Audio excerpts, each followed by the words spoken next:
뜻대로 안 풀릴 때가 있나요? 시험에 떨어지고 원하는 직장에 취업이 안 되고 사랑하는 사람과 이별하게 될 때, 그 순간 우리는 절망하고 좌절합니다.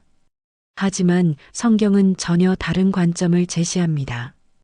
오늘 함께 살펴볼 코엘렛 3장을 통해 우리 삶의 모든 순간이 사실은 하느님의 완벽한 계획 안에 있다는 놀라운 진리를 발견하게 될 것입니다. 하늘 아래 모든 것에는 시기가 있고 모든 일에는 때가 있다. 먼저 코엘렛은 히브리어로 카알에서 나온 말로 회중을 모으는 자 또는 설교자를 의미합니다. 전통적으로 솔로몬 왕이 쓴 것으로 여겨지는 이 책은 인생의 깊은 지혜와 하느님에 대한 경외심을 가르쳐주는 지혜서입니다. 그래서 코엘렛의 말씀은 단순한 철학이 아니라 하느님을 경험한 자의 깊은 영적 통찰입니다. 코엘렛은 이 책의 핵심 메시지를 첫 절부터 선언합니다. 우리가 살아가는 이 땅, 하늘 아래 모든 존재와 모든 사건에는 정확한 시기가 정해져 있다는 것입니다. 이는 단순한 철학적 명제가 아닙니다. 우주의 창조주이신 하느님께서 시간과 공간을 주관하시며 우리의 작은 삶까지도 그분의 섭리 안에서 운행되고 있다는 신앙의 고백입니다. 우리는 종종 내가 원하는 때에 일이 일어나기를 바랍니다. 내가 계획한 시간표대로 모든 것이 진행되기를 원하죠. 하지만 코엘렛은 우리에게 더 큰 시각을 제시합니다. 하늘의 관점에서 볼 때 모든 것에는 가장 적절한 때가 있다는 것입니다.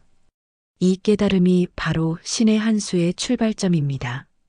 내가 원하는 타이밍이 아닌 하느님의 완벽한 타이밍을 신뢰하는 것 말입니다.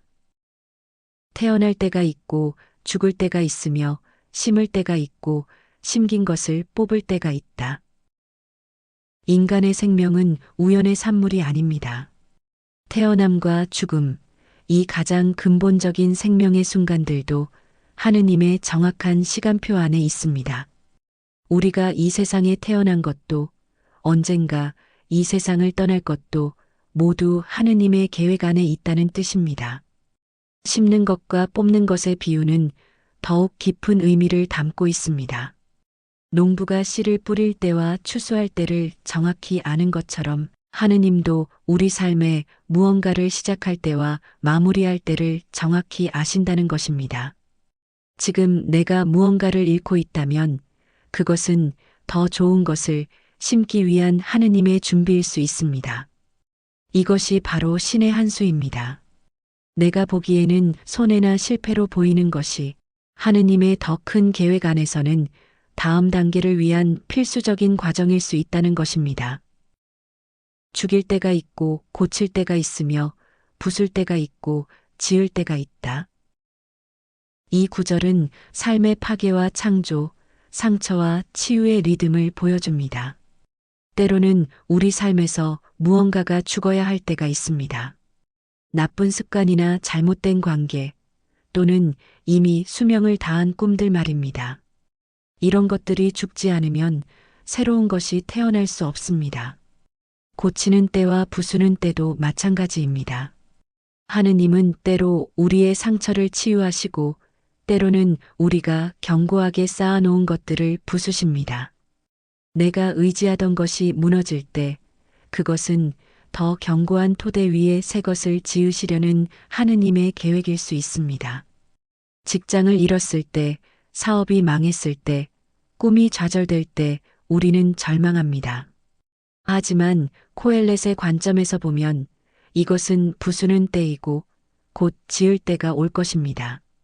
신의 한 수는 항상 더 나은 미래를 위한 현재의 해체와 재구성을 포함합니다. 울 때가 있고 웃을 때가 있으며 슬퍼할 때가 있고 기뻐 뛸 때가 있다. 감정도 계절처럼 변한다는 것을 코엘렛은 가르쳐 줍니다. 우리는 항상 기쁘고 행복하기를 원하지만 그것은 하느님의 계획이 아닙니다.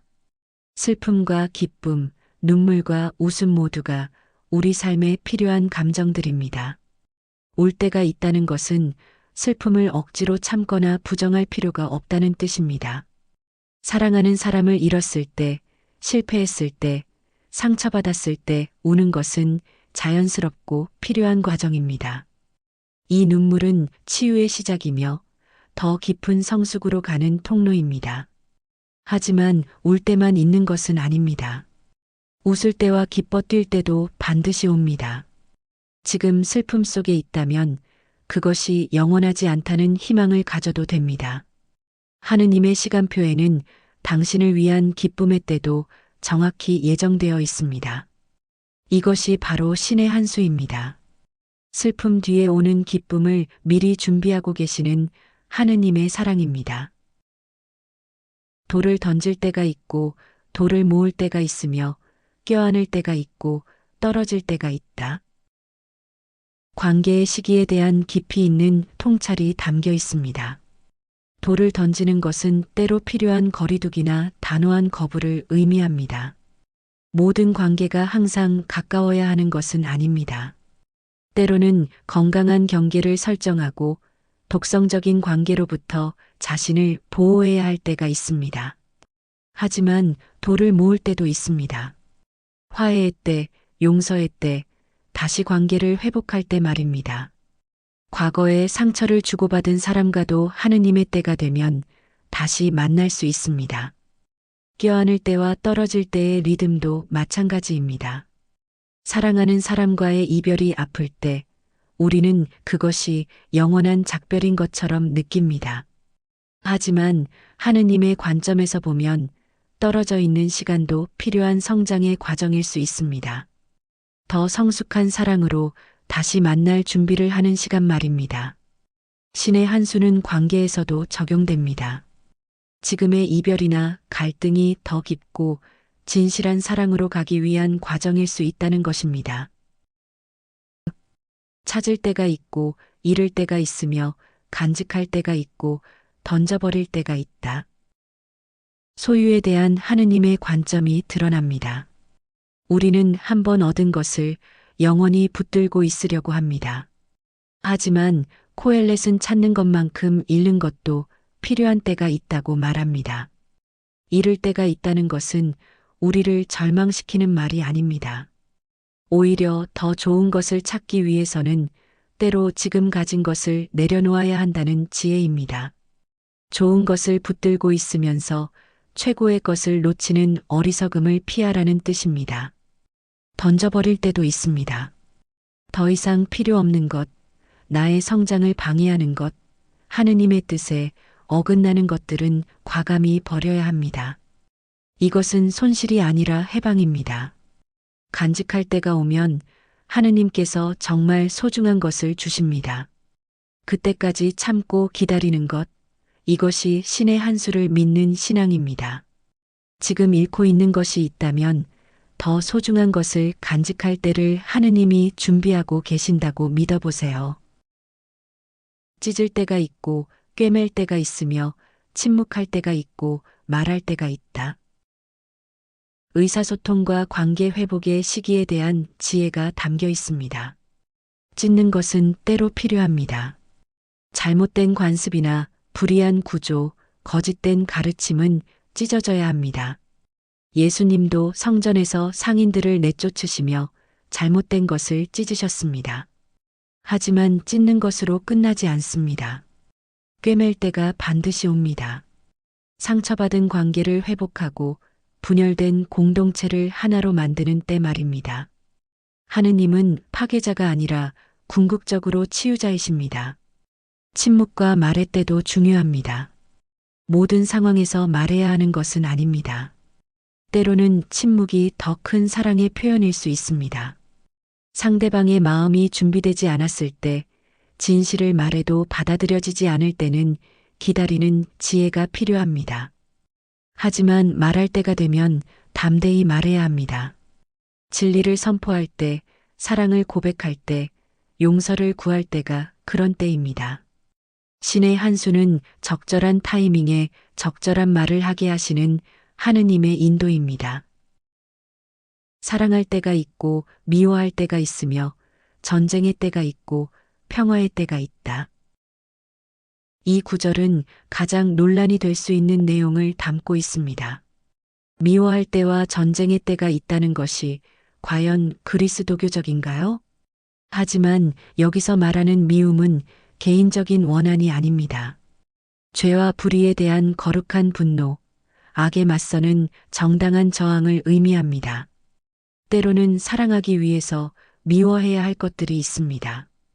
가족을 해치는 중독을 미워하고, 사회를 병들게 하는 부정부패를 미워하고, 약자를 괴롭히는 폭력을 미워해야 합니다. 이런 미움은 더 큰 사랑을 위한 것입니다. 전쟁과 평화의 때도 마찬가지입니다. 평화를 원하지만 때로는 더 큰 평화를 위해 불의와 싸워야 할 때가 있습니다. 하지만 궁극적으로 하느님이 원하시는 것은 평화입니다. 신의 한 수는 갈등과 대립 속에서도 작동합니다. 지금의 어려움이 더 완전한 평화와 사랑을 위한 과정일 수 있다는 희망을 줍니다. 그러니 일하는 사람에게 그에 쓴 보람이 무엇이겠는가? 코엘렛은 앞에서 모든 것의 때가 있다고 말한 후 이제 우리의 노력이 과연 무슨 의미가 있는지 질문을 던집니다. 하느님께서 모든 때를 정하셨다면 우리가 애써봐야 무슨 소용이 있겠느냐는 것입니다. 이것은 운명론적인 체념을 말하는 것이 아닙니다. 오히려 우리의 노력이 어떤 의미에서 가치 있는지 깊이 생각해 보라는 초대입니다. 단순히 결과만을 위한 노력이라면 때로는 허무할 수 있습니다. 내가 아무리 애써도 때가 아니면 이루어지지 않기 때문입니다. 하지만 하느님의 때를 기다리면서 하는 노력은 다릅니다. 결과를 하느님께 맡기고 과정 자체를 하느님과 함께 걸어가는 순례로 여기는 것입니다. 이때 우리의 노력은 단순한 성취 도구가 아니라 하느님과의 협력이 됩니다. 신의 한 수에서 우리의 역할은 수동적인 기다림이 아니라 능동적인 준비입니다. 하느님의 때를 위해 최선을 다해 준비하는 것입니다. 나는 인간의 아들들이 고생하도록 하느님께서 마련하신 일을 보았다. 하느님이 우리가 고생하도록 일을 마련하셨다니요? 하지만 여기서 고생은 단순한 고통이 아닙니다. 히브리어 인야는 바쁘게 움직이다, 수고하다, 관심을 기울이다는 의미를 포함합니다. 하느님께서 우리에게 주신 일은 우리를 괴롭히려는 것이 아니라 우리를 성장시키고 성숙하게 만들려는 것입니다. 마치 부모가 자녀에게 숙제를 내주는 것과 같습니다. 아이에게는 어려워 보이지만 궁극적으로는 아이의 성장을 위한 것입니다. 인생의 도전과 시련들도 마찬가지입니다. 그 순간에는 고통스럽지만 하느님의 관점에서는 우리를 더 강하고 지혜롭게 만드는 훈련입니다. 신의 한 수에는 고난도 포함됩니다. 지금의 어려움이 미래의 축복을 위한 하느님의 준비 과정이라는 믿음, 이것이 그리스도인의 희망입니다. 그분께서는 모든 것을 제때에 아름답도록 만드셨다. 또한 그들 마음속에 시간 의식도 심어주셨다. 그러나 하느님께서 시작에서 종말까지 하시는 일을 인간은 깨닫지 못한다. 이 구절은 코엘렛 3장의 핵심입니다. 하느님은 모든 것을 제때에 아름답도록 만드셨다는 선언은 우리 삶의 모든 순간이 결국은 아름다운 완성을 향해 가고 있다는 약속입니다. 지금 우리가 겪는 고통, 실패, 상실도 제때가 되면 아름다운 의미로 변화될 것입니다. 그 순간에는 이해할 수 없어도 하느님의 완전한 계획 안에서는 모든 것이 조화를 이룹니다. 하느님께서 우리 마음에 시간 의식을 심어주셨다는 것은 우리가 영원을 그리워하도록 창조되었다는 뜻입니다. 우리는 본능적으로 더 큰 의미, 더 완전한 행복, 더 지속적인 평화를 추구합니다. 이것이 바로 하느님께로 향하는 마음의 나침반입니다. 하지만 동시에 우리의 한계도 인정해야 합니다. 하느님의 일의 전체적인 그림은 우리가 완전히 깨달을 수 없습니다. 이것이 바로 신의 한 수가 신의 한 수인 이유입니다. 우리의 이해를 넘어선 하느님의 지혜가 작동하고 있기 때문입니다. 인간에게는 살아있는 동안 즐기며 행복을 마련하는 것밖에는 좋은 것이 없음을 나는 알았다. 코엘렛은 깊은 철학적 성찰 후에 매우 현실적인 결론에 도달합니다. 하느님의 큰 계획을 다 알 수는 없지만 그래도 우리가 할 수 있는 것은 지금 주어진 삶을 즐기고 행복을 찾는 것이라고 말합니다. 여기서 즐긴다는 것은 쾌락주의적인 방종을 의미하지 않습니다. 하느님이 주신 선물들을 감사하며 누리는 것을 말합니다. 맛있는 음식, 아름다운 자연, 사랑하는 사람들과의 시간, 의미 있는 일 등을 통해 하느님의 선하심을 경험하는 것입니다. 행복을 마련한다는 표현도 흥미롭습니다. 행복은 그냥 주어지는 것이 아니라 우리가 적극적으로 만들어가는 것입니다. 감사하는 마음, 긍정적인 관계, 의미 있는 활동을 통해 행복을 구성해 나가는 것입니다. 신의 한 수를 기다리면서도 현재를 소홀히 하지 않는 것, 미래의 완성을 바라면서도 오늘의 작은 기쁨들을 놓치지 않는 것, 이것이 균형 잡힌 신앙입니다. 모든 인간이 자기의 온갖 노고로 먹고 마시며 행복을 누리는 것, 그것이 하느님의 선물이다. 노동과 휴식, 수고와 만족의 선순환에 대해 코엘렛은 말합니다. 일하는 것 자체도 하느님의 선물이고 그 일의 결실을 누리는 것도 하느님의 선물이라는 것입니다. 많은 사람들이 이를 저주나 고통으로 여깁니다. 하지만 성경적 관점에서 일은 하느님의 창조 사역에 참여하는 특권입니다. 우리가 수고해서 무언가를 만들어내고 다른 사람에게 도움을 주고 세상을 더 아름답게 만드는 것은 하느님의 형상을 닮아가는 과정입니다. 또한 그 수고의 열매를 누리는 것도 하느님의 뜻입니다. 금욕주의가 아닙니다. 하느님이 주신 좋은 것들을 감사하며 누리라고 하십니다. 맛있는 음식을 먹고 편안한 잠자리에서 쉬고 가족과 행복한 시간을 보내는 것이 모두 하느님의 선물입니다. 신의 한 수는 거창한 기적에만 있는 것이 아닙니다. 매일의 작은 일상 속에서 노동의 보람과 휴식의 달콤함을 통해서도 우리는 하느님의 사랑을 경험할 수 있습니다. 나는 하느님께서 하시는 모든 일이 영원히 지속됨을 알았다. 거기에 더 보탤 것도 없고 거기에서 더 뺄 것도 없다. 하느님께서 그렇게 하시니 그분을 경외할 수밖에. 하느님의 일의 완전성과 영속성에 대한 고백입니다. 하느님이 하시는 일은 인간의 일과 다릅니다. 우리의 일은 불완전하고 일시적이지만 하느님의 일은 완전하고 영원합니다. 하느님의 계획에는 더할 것도 뺄 것도 없다는 것은 우리가 하느님의 뜻을 바꿀 수 없다는 의미입니다. 때로는 답답할 수 있습니다.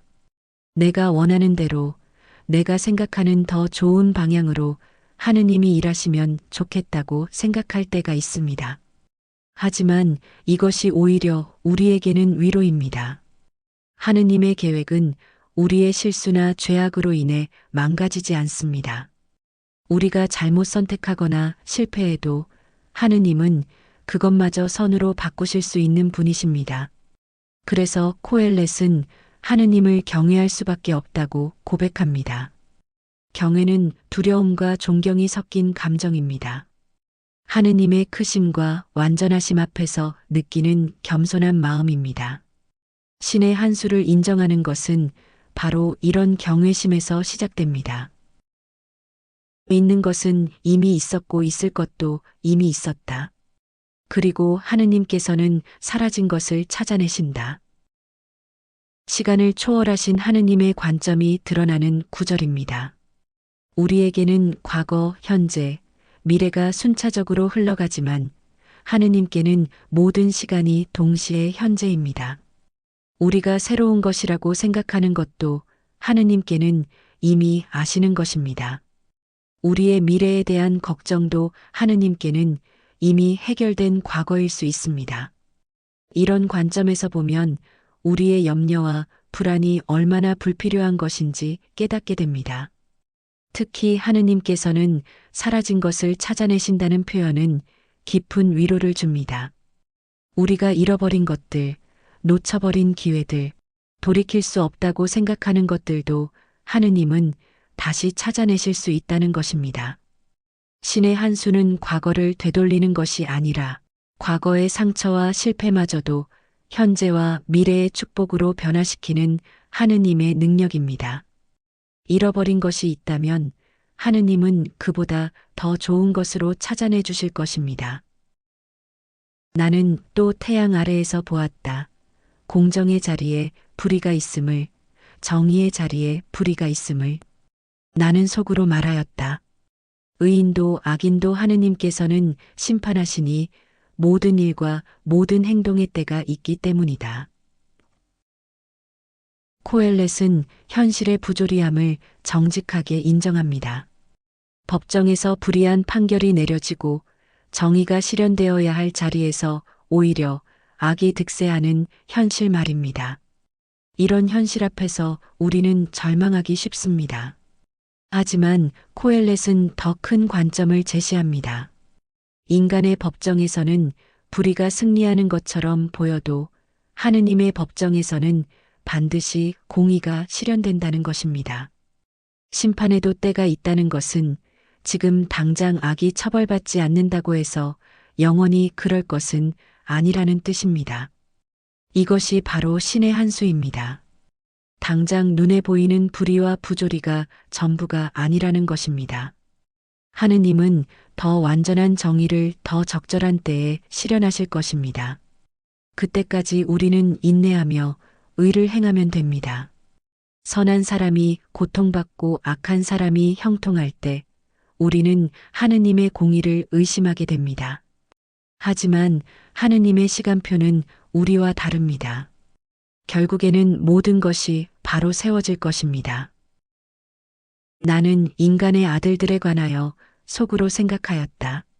하느님께서 그들을 시험하시어 그들 자신이 다만 짐승일 뿐임을 깨닫게 하신다고. 사실 인간의 아들들의 운명이나 짐승의 운명이나 매한가지다. 짐승이 죽는 것처럼 인간도 죽으며 모두 같은 목숨을 지녔다. 인간이 짐승보다 나을 것이 하나도 없으니 모든 것이 허무이기 때문이다. 모두 한 곳으로 가는 것, 모두 흙으로 이루어졌고 모두 흙으로 되돌아간다. 인간의 아들들의 목숨이 위로 올라가는지 짐승의 목숨이 땅 아래로 내려가는지 누가 알리오? 이 구절들은 인간 존재의 유한성과 겸손함을 일깨워줍니다. 코엘렛은 인간이 자신을 너무 높이 생각하는 교만을 경계합니다. 육체적 차원에서 보면 인간도 동물과 마찬가지로 죽음을 맞이하는 존재라는 것입니다. 하지만 이것이 허무주의나 절망을 말하는 것은 아닙니다. 오히려 우리의 한계를 인정할 때 진정한 지혜가 시작된다는 뜻입니다. 내가 모든 것을 통제할 수 있다는 착각에서 벗어날 때 비로소 하느님의 인도하심을 구하게 됩니다. 죽음 이후에 무엇이 일어나는지 확실히 알 수 없다는 것도 우리의 한계입니다. 하지만 그렇기 때문에 더욱 현재의 삶이 소중합니다. 불확실한 미래에 대한 걱정보다는 지금 주어진 순간을 하느님과 함께 성실히 살아가는 것이 중요합니다. 신의 한 수는 우리의 무지와 한계 속에서도 작동합니다. 모든 것을 알 수 없기 때문에 오히려 하느님을 더욱 의지하게 되는 것입니다. 그래서 나는 사람이 자기 일에 즐거움을 느끼는 것밖에는 좋은 것이 없음을 깨달았다. 이것이 그의 몫이기 때문이다. 죽은 다음에 무엇이 일어나는지 보도록 누가 그를 이끌어 줄 수 있으리요. 코엘렛 3장은 이 실용적이고도 지혜로운 결론으로 마무리됩니다. 복잡한 철학적 사색을 거쳐 도달한 결론은 의외로 단순합니다. 자신에게 주어진 일에서 즐거움을 찾는 것이 인생의 가장 좋은 것이라는 깨달음입니다. 여기서 자기 일은 단순히 직업만을 의미하지 않습니다. 하느님께서 각자에게 맡겨주신 고유한 사명과 역할을 말합니다. 부모로서의 역할, 자녀로서의 역할, 친구로서의 역할, 시민으로서의 역할 등 우리가 살아가면서 감당해야 할 모든 책임들입니다. 이런 일들에서 즐거움을 찾는다는 것은 단순한 쾌락을 추구하는 것이 아닙니다. 하느님이 주신 달란트를 사용해서 다른 사람을 섬기고 세상을 더 아름답게 만들어가는 과정에서 느끼는 깊은 만족감을 말합니다. 이것이 그의 몫이다라는 표현이 중요합니다. 각자에게 주어진 몫이 있다는 것은 다른 사람과 비교할 필요가 없다는 뜻입니다. 하느님은 각자에게 고유한 은사와 사명을 주셨습니다. 남의 몫을 부러워하기보다는 자신의 몫을 충실히 감당하는 것이 지혜입니다. 미래에 대한 불확실성 앞에서 우리가 할 수 있는 최선은 현재에 충실한 것입니다. 신의 한 수를 기다리면서도 현재의 몫을 게을리하지 않는 것, 이것이 균형 잡힌 신앙의 자세입니다. 오늘 묵상을 통해 우리 인생의 모든 순간, 기쁨과 슬픔, 성공과 실패, 만남과 이별 모두가 하느님의 완벽한 시간표 안에 있다는 놀라운 진리를 발견했습니다. 지금 여러분이 어떤 어려움을 겪고 있든 어떤 기다림의 시간을 보내고 있든 기억하세요. 하느님의 한 수는 이미 시작되었습니다. 여러분을 위한 가장 완벽한 타이밍이 준비되고 있습니다.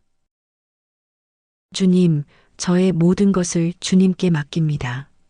제 뜻이 아니라 주님의 뜻이 이루어지소서. 아멘.